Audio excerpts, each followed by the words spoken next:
नमस्कार दोस्तों, आप सभी का बहुत बहुत स्वागत है। तो दोस्तों आज बात करते हैं गुड़हल की। तो सबसे पहले तो आपको मैं अपना ये प्लांट दिखाती हूँ। छोटे से 8 इंच के प्लास्टिक के पॉट में ये लगा हुआ है, लेकिन उसके बावजूद इसमें इतनी सुंदर फ्लावरिंग हुई है, आप देख सकते हैं।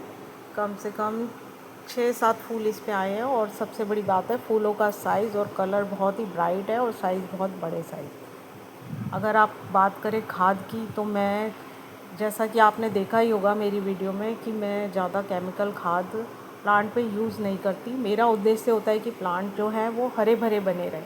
तो जब प्लांट हरे भरे होंगे तो एक समय के बाद जब उनका फेवरेट मौसम आएगा वो अपने आप ही फ्लावरिंग करेंगे। तो यही जो है मेरा इस प्लांट के साथ है। काफ़ी टाइम से ये नहीं करा था और आप देख रहे होंगे कि इसमें सब्जी के छिलके, फलों के छिलके, यहाँ तक कि आम की गुठलियाँ भी इस प्लांट के मिट्टी की ऊपरी सतह पर रखी गई है, जिससे दो फ़ायदे होते हैं। एक तो मल्चिंग का काम हो जाता है और दूसरा धीरे धीरे ये मिट्टी में मिक्स होकर एक अच्छा फर्टिलाइज़र अपने आप बन जाते हैं। तो इसी श्रेणी में मैं कुछ ऐसे छिलकों की बात करूँगी, क्योंकि हम सभी जानते हैं कि जो गुड़हल का प्लांट होता है वो हैवी फीडर प्लांट होता है और उसको काफ़ी मात्रा में पोषक तत्वों की ज़रूरत होती है, जिसमें सबसे ज़्यादा उसे पोटास की ज़रूरत होती है।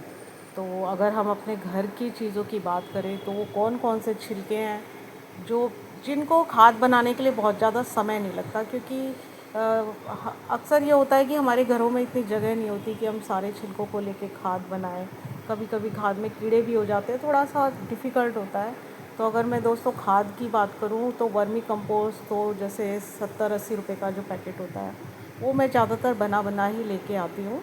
और क्योंकि ज़्यादा यूज़ नहीं होता, जब हम रिपोर्टिंग करते हैं उस समय पे थोड़ा यूज़ होता है। और उसके बाद तो ये घर के छिलकों से ही फर्टिलाइज़र बना कर अगर आप अपने हिबिस्कस के प्लांट्स पे देते हैं तो उसका बहुत अच्छा रिज़ल्ट आपको मिल जाता है। तो पहले तो आपको मैं अपने सारे हिबिस्कस के फ्लावरिंग दिखा सकती हूँ कि हर प्लांट्स पे फ्लावरिंग स्टार्ट हो गई है। तो दोस्तों सबसे पहला रीज़न तो ये रहता है कि आप अगर सोचें कि मई के महीने में आप बहुत सारे फर्टिलाइज़र अपने प्लांट्स में ऐड करते हैं तो बहुत फूल आएंगे, ऐसा कुछ नहीं है। हर प्लांट का अपना एक मौसम होता है। तो जून का महीना कह सकते हैं कि अब हर चौथे पाँचवें दिन में थोड़ी थोड़ी जो बारिश आ रही है, उससे ह्यूमिडिटी जो बनती है, वो मौसम हमारे हिबिस्कस के प्लांट को बहुत ही ज़्यादा प्रिय हो सकता है कि उसका फेवरेट मौसम है। तो अब आप थोड़ा सा भी, कुछ भी, थोड़ी सी भी मेहनत अपने प्लांट पे करते हैं तो आप अपने प्लांट से अच्छे अच्छे फूल ले सकते हैं।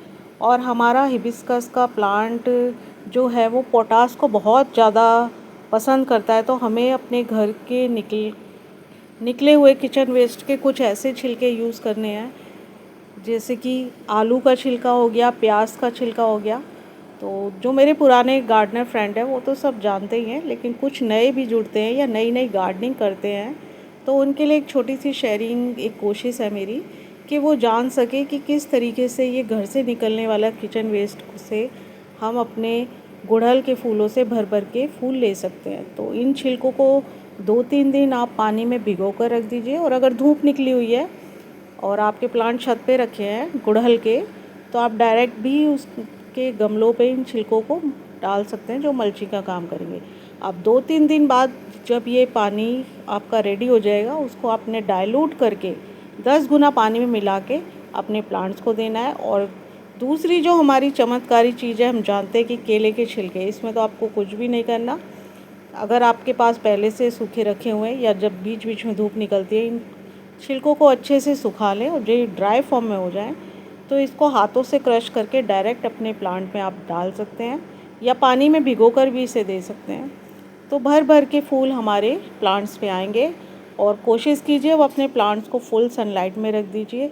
हिबिस्कस के प्लांट को जितनी पानी और फर्टिलाइज़र की ज़रूरत होती है उतनी ही धूप की ज़रूरत होती है। ये प्लांट्स कभी भी धूप में ख़राब नहीं होता। अगर धूप की कमी रहती है तो प्लांट तो हरा भरा आपका रहेगा, लेकिन उस पर फ्लावरिंग नहीं होती है। तो बस ये कुछ छोटी छोटी चीज़ें हैं जो अगर आप अपने प्लांट पे करते हैं तो जून के महीने से ही आप देख सकते हैं कि बहुत अच्छी फ्लावरिंग स्टार्ट हो गई है।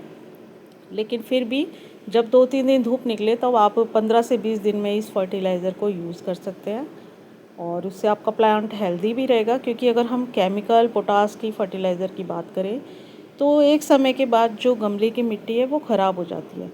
तो पहले तो हमें ऑर्गेनिक तरीके से ही अपने प्लांट से फूलों को लेने की कोशिश करनी चाहिए। हाँ, बिल्कुल ही अगर कभी दिक्कत आती है या सर्दियों में हम इन चीज़ों का कम यूज़ करते हैं, तब हम केमिकल खाद का यूज़ कर सकते हैं।